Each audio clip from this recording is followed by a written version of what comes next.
sais pas si près de toi, tu as d'autres mots qui peuvent... Ouais, par rapport à ce que tu dis, non, c'était très juste. Il y a rien à rajouter par rapport à la première partie de ce que tu as partagé. C'est exactement ça. Il y a vraiment, on est dans un autre état quand on est avec l'autre, parce qu'on est en présence, en concentration, comme l'a bien expliqué Nancy. Ce qui peut être ajouté par rapport à ce que tu disais juste là, Florence, c'est en fait, on sait, et c'est la même chose que pour nous personnellement et ce qu'on veut transmettre à l'autre, on est observateur, observatrice de ce qui se passe. Donc on peut avoir des émotions qui montent, et il y a des fois c'est très juste parce que ça nous indique là où on est la personne et qu'est-ce qu'on peut faire pour la guider, mais on est toujours dans cette observation. Tu vois, quand tu parlais tout à l'heure de détachement ou de, tu vois, tu relativisais, on sait qu'on est positionné en tant qu'observateur de ce qui se passe. Et on peut être observateur de ce qui se passe en nous, observateur de ce qui se passe chez l'autre, mais tant qu'on est positionné nous en tant que thérapeute, en tant qu'observateur, on sait ce qui nous appartient, ce qui appartient à l'autre, et même ce qui nous appartient ne sont pas nos émotions.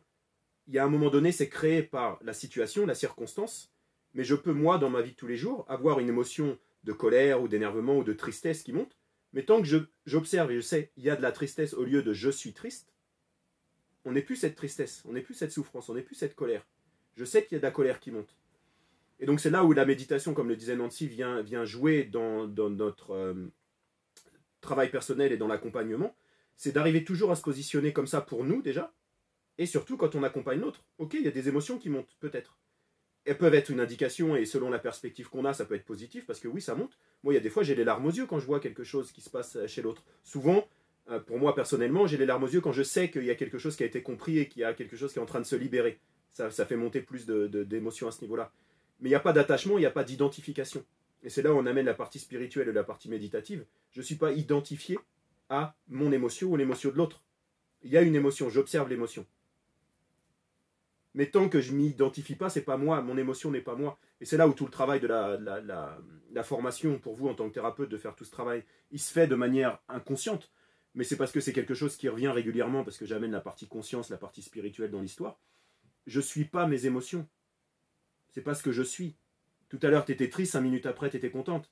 Là, tu es dans un autre état émotionnel, c'est pas ce que tu es, c'est impermanent, ça change constamment.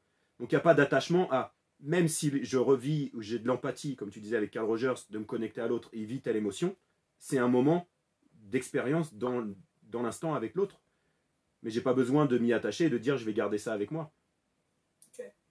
Comme Nancy disait, je prends pas, j'ai pas besoin de prendre, même avec mes émotions.